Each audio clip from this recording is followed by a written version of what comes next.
G'day.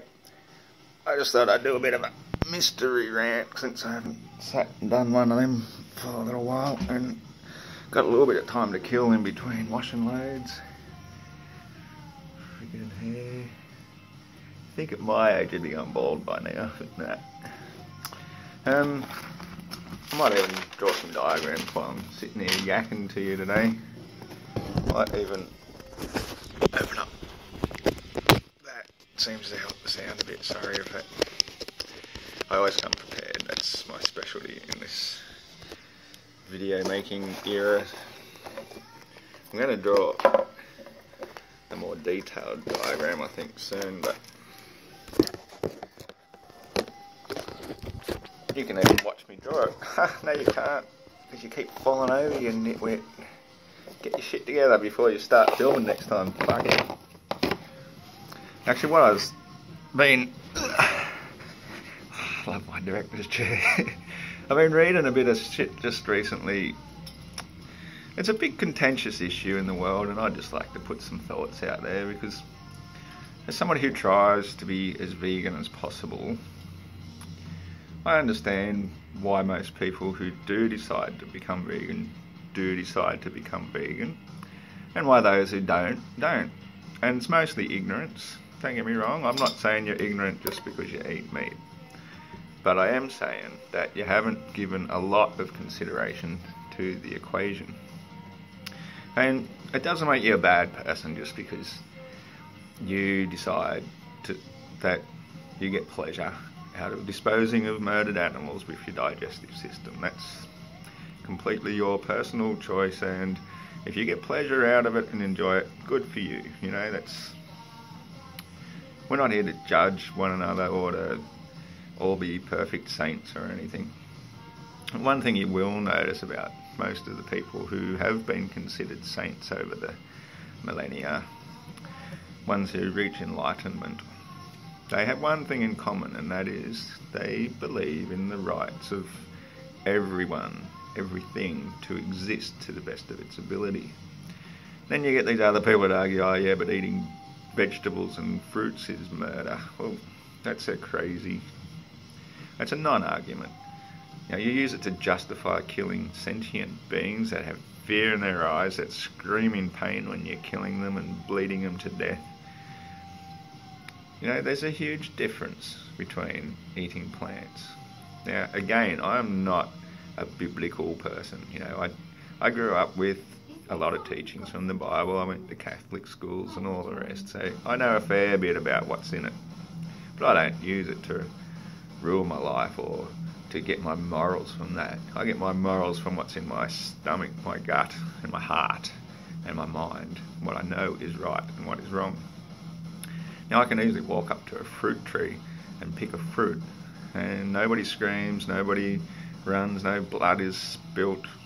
I'm not ending a life if I digest the seeds and they pass through me intact, because seeds have that ability to pass through animals' digestive tracts in most cases, and that can get deposited in a hole in the ground and it's buried. If the conditions are right, a whole new tree can grow, and potentially millions and millions more of that same piece of fruit can grow, as well as more trees, more oxygen is created in the world, the land is being kept alive, held together. And I do believe that the land is alive. I believe the earth is our mother. She is the one true God. I believe that. The Father is the Son. He is the giver of life in the womb of the Mother Earth. And we are all her children, especially her animals and birds and fishes and every crawly thing, as they say. All the insect world, everything is highly intelligent, and the plants are too. If you deny the intelligence of plants, then that's another form of ignorance. There are many types of ignorance. Ignorance is bliss. And when you're just eating your tasty, tasty meat, you're not really conscious of what you're doing. You're not conscious of what you're consuming. You are consuming all that adrenaline and fear that that animal suffered at the end of its life.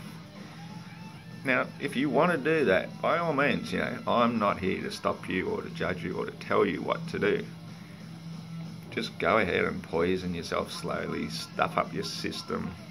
I've explained in another rant about original sin, how I believe that first original sin was the very first taking of life. The forbidden fruit was the egg sitting on the wall between what we can and cannot have. Now, the Bible does instruct that for mankind you have been given all the seed-bearing fruits and green-leafed herbs, for you they shall be meat. And you can make so many wonderful dishes, 100 million times better than any meat dish, if you know how to apply yourself to. And I will show some recipes down the track again. Like, I make an awesome vegetable burger patty just by when I make a juice with the beetroot, carrot, apple, celery, main ingredients, and whatever herbs I have to put in, fresh ones, some garlic, a bit of ginger. And when you get the pulp left over from that, you don't chuck it out or give it to the worm farm. After you've drank the most beautiful, nutritious, healing juice, you can still save the leftover pulp. And then when you've got leftover brown rice from, say, the curry you might have made the night before, you can mix them in together. Now, yeah, I know, it's a bit hypocritical of me now to say that I use a bit of egg as a binder. And, well, no, I'm not hypocritical. It's okay to eat a bit of egg now. We are all living in sin, and working our way to purity can take a long time, like many generations, but we have to start somewhere. So that's where we've started now. We've got to make progress a bit at a time. You can't expect it to happen overnight. So usually, and don't get me wrong, I like eating meat myself. I love a bit of chicken here and there. I think it's a really good neutral food. Now, in the Zen macrobiotic scale of things, yin and yang, you want to have more yang, more alkaline, and less yin. Now, red meat is very yin, so small amounts of that can be quite bad, but if you balance it with enough yang, it's not going to be harmful. Chicken and fish, on the other hand, are considered neutral. They're neither yin nor yang. So they're comfort foods. They have some nutritional benefits, especially some good fish oils from fish. But chicken is a reasonably neutral, especially if you cook it then with good healthy spices, lots of garlic and turmeric, a bit of chili. I even just get some store-bought curry paste a lot of the time and some coconut cream and cook up a beautiful big curry with lots and lots of veggies and some beautiful brown rice, which is considered the most yang of all the foods. So if your staple food is a very good yang food, brown rice being the best one, then a little bit of yin here and there, it all balances out in the end, yin and yang. Disease comes from being very acidic. I think I've explained that too in previous rants. So be mindful of what you're eating if you want to have good health. If you're happy to give yourself clogged up arteries and heart disease at a young age, then go for it. Eat animal fats and clog up your system. Get obese and bloated and look all paley and pasty and pimply and have horrible skin. Your choice, your decision. I'm not here to judge. I see some people getting around these days, big bulges of flesh coming out of it every... I think you people... I'm not bothered by it. You just do your own thing. I'm not here to judge. So where was I going before with the eating a bit of chicken? So, okay, one way I prepare chicken sometimes is I marinate it in a nice sauce. I beat 3 eggs together and pour in a heap of soy sauce or tamari. That's a high level soy sauce, the better quality one. Heaps of salt, heaps of garlic. You can even use the jar garlic that's already pre-crushed or pre-chopped for you. Take some shortcuts here and there. I love chopping my garlic. It's really good for your health.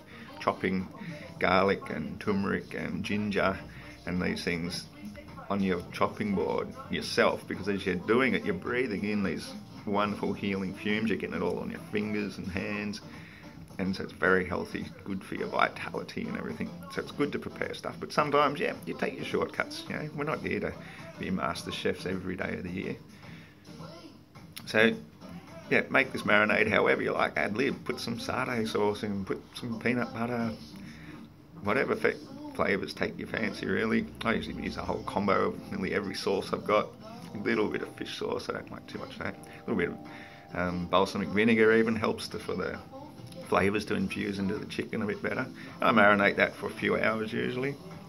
Keep stirring it occasionally, and then I mix some breadcrumbs with some hemp seed and some sesame seed or whatever grainy stuff I got at the time for a flour sort of thing. And then if you lightly fry your chicken pieces that you've marinated in that, you have a beautiful meal. If you steam some veggies, that's another little recipe I do from time to time.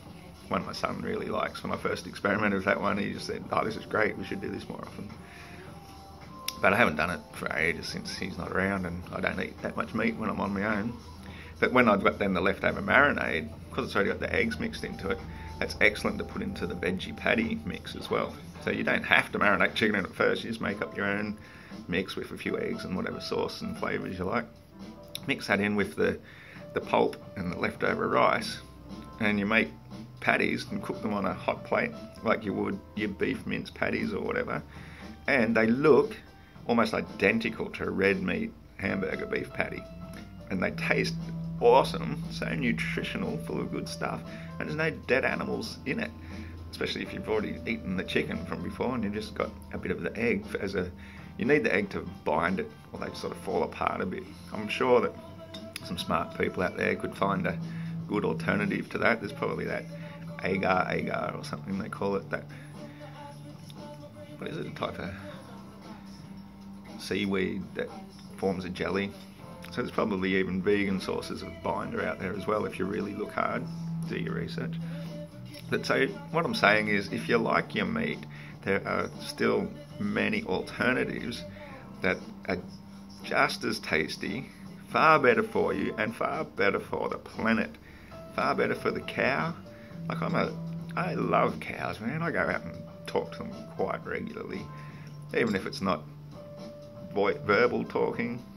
You know, I went for a big walk one time down the road here where this newborn calf, he must only been a day or two old, he saw me coming and he sort of bellowed at me and ran across the paddock, and he was just bawling at me, and I put my hand through the fence, gave him a big cuddle and pat and stroked him and told him, "It's okay, fella, it's okay." Some animals have this higher awareness and they can detect that in people. He knew that I'm here for the animals. I'm here to do my best to try and convince people to please think about them. They have the right to exist. They have the right to roam freely, to be with their mothers and fathers and their family and their friends, frolicking in the fields, just as much as we have the right to freedom to grow up, to have our children growing up in a safe, friendly environment with their friends, in good communities of elderly human beings who care for them, who care for the environment, who care for the world, who care for the Mother Earth, that stop spilling the blood and flushing the shit into the streams. I really didn't know I was going to go down this path with this rant, because I actually wanted to talk more about my free energy device, which I mentioned briefly in another rant just recently. So I'm going to start by just drawing a couple of quick diagrams. Donut. Very artistic, aren't I? It's like a wheel. And then we have wheels within the wheel, and a fan, or an air multiplier, blasting air. Now, each of these wheels is an Savonius rotor. So now you get a bit of the idea. Hey look, they're like yin and yangs, huh? Savonius rotor. Have I got something I can show? Here's a empty mealworm container. Savonius rotor, right, is if you get a tin, preferably a tall tin, slice it down through the centre, so you've got two halves, put them together to form an S, a yin and yang. And if you've got a hole down the centre for a rotor, that then forms a Savonius rotor, which will capture wind from any direction wherever it's blowing and spin it. And spinning motion then can be put to gear wheels, which can run bigger gear wheels. I'm not an engineer, okay? I've got ideas. I'm not an engineer, I don't know how it all works exactly. But you can run these gear wheels, say, into a car alternator and create electricity. There are other ways, other sorts of turbines as well too, I guess, but to my mind the car alternators are good, readily available from spare parts places where you can get a bulk of these things. And so if you've got a bulk of these Savonius rotors inside a wind tunnel, there's your air multiplier here. It's pumping air into the wind tunnel. The air's got nowhere to go but away, all the way around, back to where it started. And it's, to me, it's just each one of these things could keep spinning, spinning, spinning, each one running an alternator or something, and you only need the power of one of them to run the air pump to get it running. So if you can squeeze in, depending on the size of your wind tunnel, 20, 30, 40, 50, however many you can get into it, you can create a huge free energy device from the input of one fan blowing. And now, to make this more efficient, I'd combine a heap of ideas into one with this. So the idea is, it's an air conditioning unit as well. Now I've got a little fridge in my little room there that I use for my little beer fridge. It's an awesome thing, so if the power ever goes out, I can hook a gas bottle up onto it, and the heat from burning the gas creates the refrigerant to keep the beer cold, or whatever else I might need to keep cold at the time. These little fridges is the old-fashioned kerosene fridge. They use them in caravans and everything. They're awesome. But what they are is they're a heat converter. Now, again, I'm not an engineer. I've looked a bit into how air conditioning and refrigeration and all that works, but you know, I grasp the basics of it, but I can't build it myself. But I know how the heat exchange and the compression of gases and all the rest creates refrigeration. And a byproduct of refrigeration is excess moisture. That's why I also have dehumidifiers, because I empty that thing. I've got 2 20-litre buckets now. I've got to go and empty some more water out of my fish tank so I can use the water and don't go to waste. So a byproduct of refrigeration is pure water from the air. Now, the reason you'd keep the temperature inside the donut then, I've got to think of a better name for this. I was thinking of calling it the aerosol because it's like an air with a hole, but anyway, aerosol is sort of what you use for oh yeah, spraying air. I think the aerosol is a good name since the Helios is the helium blimp. So in your aerosol then, what you have is also a layer of frozen water or ice, and the bottom of your rotor is just a flat metal plate, and you have the rotor coming out through the top where you're spinning the gear wheels to make the electricity through your alternators and so on, or whatever you're using. And so the base plate then of your Savonius rotor sitting on the ice as it spins, it creates just enough friction and heat to keep it like the wet ice on wet ice. So it's the least friction possible, so you get the most efficiency out of every single rotor. Now, because the more friction you got, the less efficient it's going to be. So you want it not only as efficient as possible, but you also want it as silent as possible. So wet ice on wet ice is the least friction that is known to mankind. You don't need all this mechanics and friggin' oil and all that other lubrication. Beer, you need beer. So if you could design a house with one of these big things, say up in the roof, one of the side effects of getting a bit too cold is that you can use it for air conditioning in your house by letting the air release through vents. Or you could have it going into a little cool room. We often call that a refrigerator. It's just a cold cupboard, but yeah, you make a tiny little room, a walk-in cool room or something, would be far more suitable since you've got abundant free energy. You don't just need a tiny little cooler box. Have an entire room, or all the way down into your basement be your cool room. You can store heaps of excess fruit and vegetables for a long time, and use them as you need it. Keep your beer cold. Gotta keep your beer cold. So that's basically it in a nutshell. The air multiplier, I think that's the ultimate design. Let me just reach over here and grab that. You've probably seen this if you're watching any of my videos about the Helios, but this is the little air multiplier. I'm going to get around to doing it, I think, today or tomorrow. Got a couple of days off. I'm going to drill some little holes into it around here and just tape up the base. And I'm going to put some fish airline tube into it and run it through a 4-way splitter from a little air pump and just see how efficient that is with blasting the air. Now I've got a little air pump somewhere that runs off 2 D batteries, or you can easily use little rechargeable batteries or something, and it makes a little buzz, not a lot, just sort of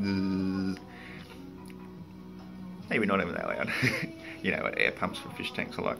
They're a bit noisy, but I reckon that would be better than having this 240 volt little fan blade. It's just going to compress some air through it and see what sort of breeze I would get coming out through.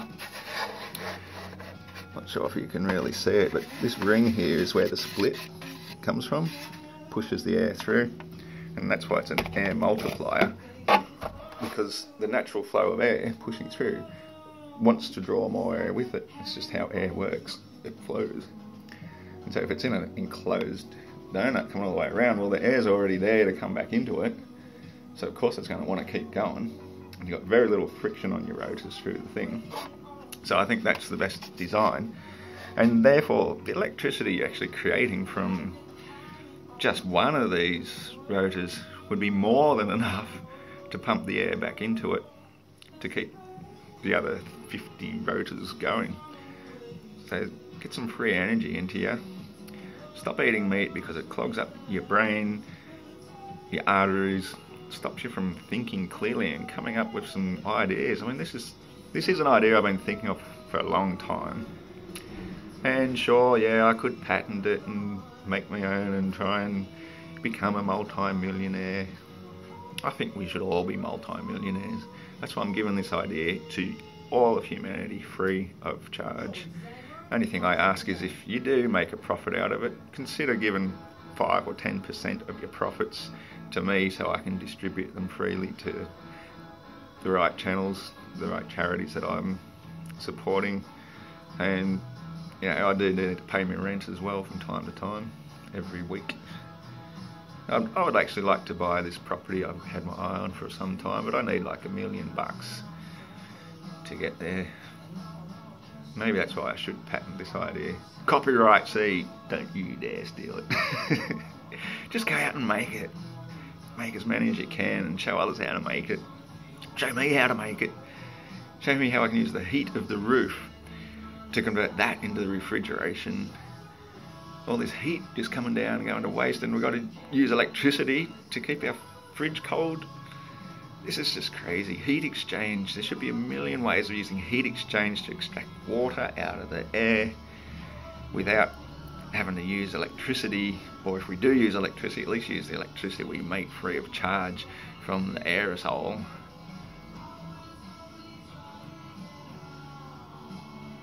Now I could power my radio and these bloody lights and the fish tanks and everything as well. Shit it, I'm just going to go and make one. I wish I was an engineer. My son at least is studying his engineering degree.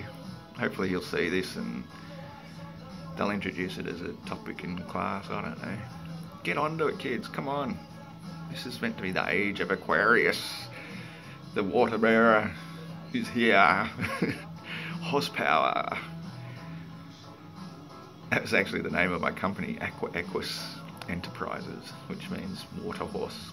So my original idea was actually to have something like this on top of water tanks, just to extract water and pump it through filtration. So you could be doing all that as well. You know, it's your water filter, water maker, power maker.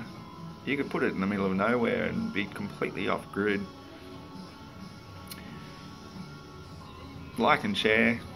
Don't forget to subscribe. if you really want to help me out, a little donation to ancients@hotmail in PayPal would be much appreciated. Take care and God bless you all.